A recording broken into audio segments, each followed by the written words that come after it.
एक बार फिर से आप सभी का स्वागत है। हम अध्ययन कर रहे हैं मती रचित सुसमाचार का और अब समय है कि हम उसके 16वें अध्याय और 21वें वचन से आगे का अध्ययन करें। 21वें वचन के विषय में अभी हमने पिछली रिकॉर्डिंग में बात किया था। 21वें वचन से लेकर के हमने 23वें वचन तक देखा कि प्रभु ने अपनी भविष्यवाणी वहां चेलों के बीच में अपनी मृत्यु और जी उठने की है। ये पहली भविष्यवाणी है और वहां पर हम देखते हैं कि जो पतरस है वो प्रभु को अलग ले जाकर उससे कहने लगा, अरे ऐसा ना हो कि तेरे साथ कभी हो। तो प्रभु उससे बोलते, शैतान मेरे सामने से दूर हो जा, हे शैतान मेरे सामने से दूर हो जा। और अभी प्रभु पतरस को ही कह रहे थे 17वें वचन में कि योना के पुत्र तू धन्य है, क्योंकि मांस और लहू ने नहीं परंतु पिता ने तेरे स्वर्ग में है ये बात तुझ पर प्रकट की है। तो यहां प्रभु ने अभी उसे धन्य कहा और अभी यहां उससे कहा, हे शैतान मेरे पास से दूर हो जा। तो ऐसा क्या हुआ? क्या शैतान उसके अंदर घुस गया? बहुत सारे लोग ये कहते हैं कि शैतान ने उस पर कब्जा कर लिया था और शैतान नहीं चाहता था कि प्रभु यीशु मसीह जो है क्रूस पर चढ़े।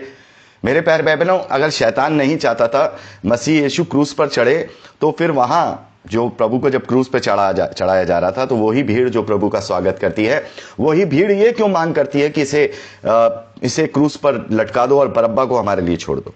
खैर, ये बात सही नहीं है मेरे प्यारे भाई बहनों।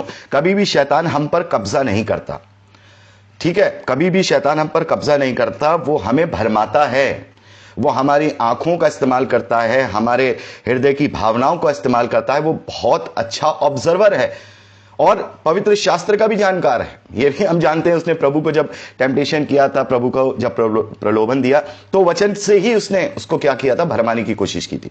तो मेरे प्यारे बहनों, शैतान हम पर कब्जा नहीं करता, वरन शैतान हमारी भावनाओं, हमारी आंखों की देखी हुई अभिलाषाओं और लालसाओं को भरमाता है, भड़काता है, ताकि हम परमेश्वर के विरोध में हो जाएं।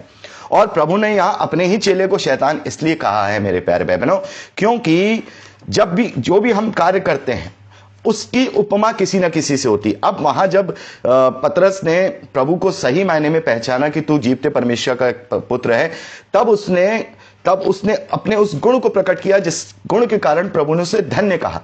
लेकिन जब हम कोई ऐसा कार्य करते हैं जो विरोध का होता है तो वो शैतान का कार्य माना जाता है। अर्थात शैतान का जो पर्यायवाची नाम है उसका जो अर्थ होता है वो होता है विरोधी, यानी कि परमेश्वर का विरोधी, उसे शैतान कहा जाता है। तो यहां पर पतरस ने क्या किया? यहां पर पतरस ने अब शारीरिक बात कर ली, मनुष्यों के जैसी बात कर दी और उसने मनुष्यों की बातों पर मन लगा दिया। इस कारण से उसने परमेश्वर की योजना का विरोध कर दिया। इसलिए प्रभु ने उससे यहां पर कहा, हे शैतान। बहुत सारे लोग समझ नहीं पाते हैं, क्योंकि मेरे प्यारे भाई बहनों, यदि शैतान हम पर हावी होकर, हम पर कब्जा करके अगर कोई कार्य कराता है, गलत कार्य कराता है, तो फिर उसके दोषी हम ना रहे, वरन वो शैतान रहा जिसने हमसे वो करवाया। तो ऐसे में यदि परमेश्वर उस कार्य के लिए हमें नरक में डाल दे या गंधक की झील में डाल दे तो ये इंसाफ नहीं होगा। आप ही सोचिए मेरे प्यारे भाई बहनों, यदि कोई, जैसे हम देखते हैं ना, बहुत सारी जो है जगहों पे हम देखते हैं कि कोई भूत घुस गया किसी के अंदर। भूत होता नहीं है, कोई दुष्ट आत्माएं हैं जो भरमाती हैं कि उसने जो है उस पर सारा काम करा लिया, उसको कुछ नहीं पता था, बेचारा इनोसेंट था। तो अगर वो शैतान हमसे करवा रहा है, हमारे अंदर घुस के, तो हम तो इनोसेंट ठहरे ना, तो फिर हमें किस बात की सजा मिलेगी? तो ये कॉन्सेप्ट सही नहीं है। और अगर हम हव्वा को भी देखें तो हव्वा ने जब फल तोड़ा था, अपनी ही अभिलाषा, उसको बड़ा मनभाव लगा वो फल, लेकिन भड़काया किसने था? शैतान ने। उसकी भावनाओं को किसने भड़काया? शैतान ने। झूठ किसने बोला? शैतान ने। उसकी आंखों की अभिलाषा किसने जगाई? शैतान ने। तो यहां पर हम देखते हैं कि शैतान हमें केवल हमारी अभिलाषाओं, हमारी लालसाओं को और हमारी भावनाओं को भरमा कर हमें उकसाता है कि हम इस कार्य को करें। इसका मतलब ये नहीं कि हमारे अंदर शैतान घुस जाए। तो कुछ लोग कहते हैं कि प्रभु अपने चेले को कैसे शैतान कह सकते थे? वो तो उस शैतान को कहा जो उसके अंदर था। नहीं, तीन तरीके से मेरे प्यारे बहनों तीन तरीके का शैतान होता है। एक शैतान वो है मेरे प्यारे बहनों जो सचमुच में दुष्टता की आत्मिक सेना है जो कार्य करती है, और एक हमारे अंतर्मन का शैतान होता है। ठीक है, हमारे अंतर्मन का शैतान होता है जो हमें क्या करता है? जैसे इब्लीस के अंदर वो बुराई उत्पन्न हुई, हमारी भावनाएं, हमारी अभिलाषाएं जागती हैं जो हमें बुराई की तरफ ले जाती हैं। और एक शैतान वो होता है जो अपनी प्रेम की भावनाओं में बह करके भी हम परमेश्वर के विरोध में चले जाते हैं। तो यहां पर पतरस तो उससे प्यार कर रहा है ना, वो नहीं चाह रहा कि प्रभु को कुछ हो, वो उसका प्रेम है। लेकिन प्रेम के बावजूद भी तीसरे तरीके का विरोध उसके अंदर उत्पन्न हुआ कि वो परमेश्वर की योजना को ही क्या कहने लगा कि परमेश्वर ना करे कभी तेरे साथ हो। अपने प्रेम में आके, अपनी मानवीय बातों में आके, अपने मानवीय चीजों में आके उसने परमेश्वर की योजना को क्या कर दिया, अनजाने में विरोध कर दिया। इसलिए विरोध करने के कारण परमेश्वर प्रभु यीशु ने उससे कहा, हे शैतान मेरे सामने से दूर हो। ठीक है, तो यहां पर हम देखते हैं कि जब प्रभु कह रहे हैं कि पुरनियों, प्रधान याजकों और शास्त्रियों के हाथ बहुत दुख उठाऊं और मार डाला जाऊं और तीसरे दिन जी उठूं। तो यहां पर पूरी बात पतरस ने नहीं सुनी। उसने ये नहीं कहा, ये नहीं सोचा कि प्रभु जी उठने के विषय में बात कर रहा है। मतलब प्रभु अगर हमारे लिए बलिदान होगा तो वो तो तीसरे दिन जी उठ जाएगा, यहां तो वो तीसरे दिन जी उठने की बात कर रहा है। तो उसने इस बात पर तो विश्वास कर लिया कि वो जो है मार डाला जाएगा तो हमारा क्या होगा, लेकिन उसने ये नहीं देखा कि हमारा गुरु जो है हमसे कह रहा है कि मैं जी उठूंगा। तो अधूरा और अल्प विश्वास यहां पर किया है, अभी भी शरीर पर ही मन लगाने वाला कार्य उसने किया। इसलिए इस तरीके के कार्य को जब भी हमारे जीवन में आता है, कभी कभी हम अपने प्रेम के द्वारा या हम अपनी मानवीय बुद्धि के अनुसार कोई बात, वचन को अपने ही हिसाब से जब समझने लगते हैं, अपने जीवन में लागू करने लगते हैं, तब मेरे प्यारे भाई बहनों, तब हम विरोध करते हैं और उस वक्त एक शैतान रूपी कार्य हम वहां पर करते हैं। इसलिए हमें हर तरीके से अपने आप को जांचना है, कहीं ऐसा ना हो कि मानवीय अभिलाषाएं और लालसाएं हमारे जीवन में हमें परमेश्वर से दूर करती हों। क्योंकि कई बार ऐसा होता है कि हम अपनी अभिलाषाओं के कारण ऐसे ही उपदेशकों को सुनते हैं जिनसे हमें बड़ी प्रसन्नता मिलती है। अरे बड़ा अच्छा बोले थे, क्या बोले थे पता नहीं, पर सुनने में बड़ा अच्छा लगा, इंटरटेनिंग लगा। वचन एंटरटेनिंग नहीं है, वचन हथौड़ा है, वचन तलवार है, वचन आग सा है। यिर्मयाह उसके 23वें अध्याय में हम पढ़ते हैं, क्या वचन आग सा नहीं, क्या वचन हथौड़े सा नहीं। तो मेरे प्यारे भाई बहनों, हमारे कार्य और हमारे गुण ही हमें उस वक्त वो उपमा दिलाते हैं जो हम करते हैं। यदि हम मनुष्यों की बातों पर मन नहीं लगाएंगे तो धन्य है, लेकिन यदि कहीं भी हमारे मन में शारीरिक बातें आ गई या हमारे अंदर अभी भी हमारा पुराना मनुष्य तत्व जीवित है, तो हम परमेश्वर प्रभु के योग्य नहीं है। इसलिए प्रभु आगे इस बात को कहते हैं। अब प्रभु जब ये सारी बातें कहते हैं, उसके बाद क्या कह रहे हैं, तब यीशु ने अपने चेलों से कहा, यानी कि कब, जब उसने देखा कि ये तो अभी भी शरीर पर और प्राण पर और इस बात पे ही मन लगाए हुए हैं, मरने जीने पे ही, उन्हें समझ में नहीं आ रहा कि मैं तुम्हें क्या देने आया हूं। तब प्रभु ने यह कहा अपने चेलों से, अर्थात अपनी कलीसिया से, अर्थात मुझसे और आपसे, यदि कोई मेरे पीछे आना चाहता है तो अपने आप का इनकार करे और अपना क्रूस उठाए और मेरे पीछे हो ले। क्योंकि जो कोई अपना प्राण बचाना चाहता है वह उसे खोएगा, जो कोई मेरे लिए अपना प्राण खोएगा वह उसे पाएगा। यदि मनुष्य सारे जगत को प्राप्त करे और अपने प्राण की हानि उठाए तो उसे क्या लाभ होगा, या मनुष्य अपने प्राण के बदले क्या देगा। तो मेरे प्यारे भाई बहनों, प्रभु ये कह रहे हैं कि यदि अब तुम मेरे पीछे आना चाहते हो तो सुन लो, दो बातें तुम्हें करनी है। पहला, अपना इनकार कर दो। दूसरा, अपना क्रूस उठा लो। क्योंकि इस जीवन के, इस धरती वाले 70-80 साल के प्राण को अगर तुम बचाना चाहते हो तो उस अनंत जीवन को खोगे जो मैं तुम्हें देने आया हूं। और यदि तुम इस धरती के 70-80-90 साल वाले प्राण को खो दोगे तो तुम इस अनंत जीवन के प्राण को पाओगे जिसमें तुम कभी ना मरोगे।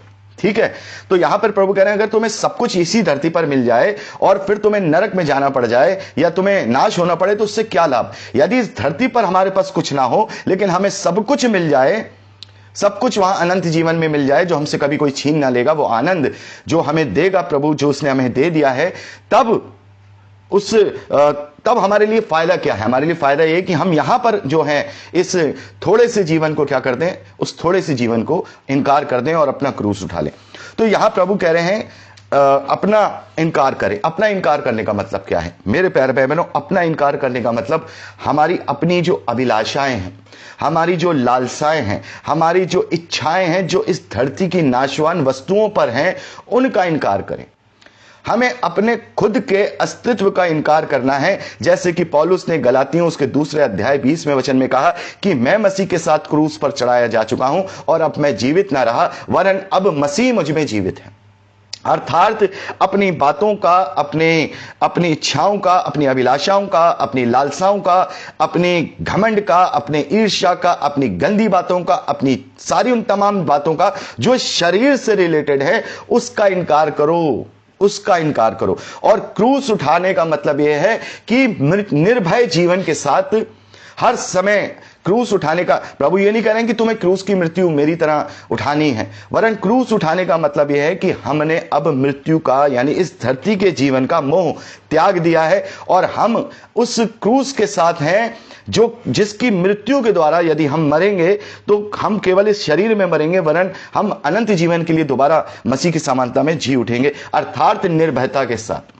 अपना क्रूस उठाने का मतलब हमें अब इस जीवन से कोई प्रेम नहीं रहा, हमें इस प्राण से प्रेम नहीं रहा, वरन हमें अब अनंत जीवन की इच्छा है। तो मेरे प्यारे भाई बहनों, यहां प्रभु यीशु मसीह ने अपने चेलों को बता दिया है कि यदि तुम अपना क्रूस नहीं उठाओगे, स्वयं का इनकार नहीं करोगे, तो तुम मेरे योग्य नहीं हो।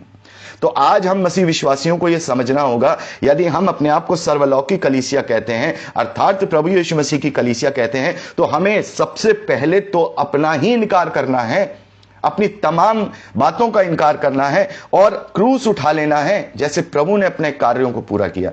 यदि हमें इस जीवन को जीने के लिए इस संसार की मृत्यु को भी प्राप्त करना पड़े, तो मेरे प्यारे भाई बहनों, उसमें कोई भी हमें भय नहीं होना चाहिए, क्योंकि हमें यह विश्वास होगा कि हम अपने प्राण के बदले उस अनंत जीवन को पाएंगे जिसका वादा प्रभु यीशु मसीह ने हमसे किया है।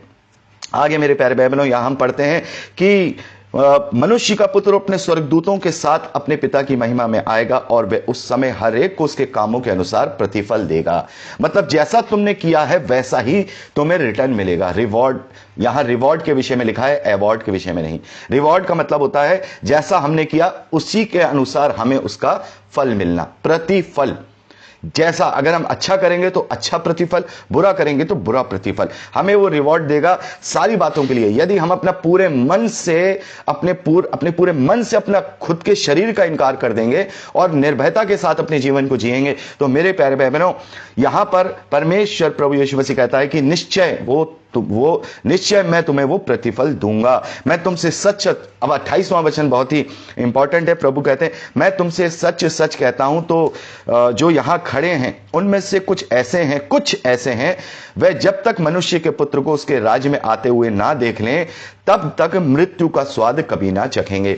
तो यहां पर भी लोग बहुत सारे कंफ्यूज हो जाते हैं। लोग सोचने लगते हैं कि क्या उनमें से कुछ चेले अभी तक जीवित हैं क्योंकि प्रभु का राज्य नहीं आया, क्योंकि प्रभु तो यहां कह रहे हैं कि जब तक उसके राज्य में आते ना देख लें तब तक मृत्यु का स्वाद कभी ना चखेंगे। तो इसका क्या मतलब है? बहुत सारे लोग कहते हैं, आज बहुत सारे लोग गलतफहमी में ये गलत प्रचार करते हैं, यूहन्ना प्रभु का चेला अभी भी जीवित है क्योंकि प्रभु ने ये कहा था कि जीवित है। तो मेरे प्यारे भाई बहनों, यहां पर प्रभु ने ऐसा क्यों कहा, इसका अर्थ अभी हम आगे समझेंगे। ये बात हमें 17वें अध्याय में ही पहले वचन से लेकर के जब हम 8वें वचन तक पढ़ेंगे तो हमें समझ में आ जाएगी कि प्रभु ने किस संदर्भ में यह बात कही है। तो यहां पर हमने 16वें अध्याय का अध्ययन कंप्लीट कर लिया है और अब हम 17वें अध्याय का अध्ययन अगली रिकॉर्डिंग में करेंगे। परमेश्वर हम सबको आशीष दे।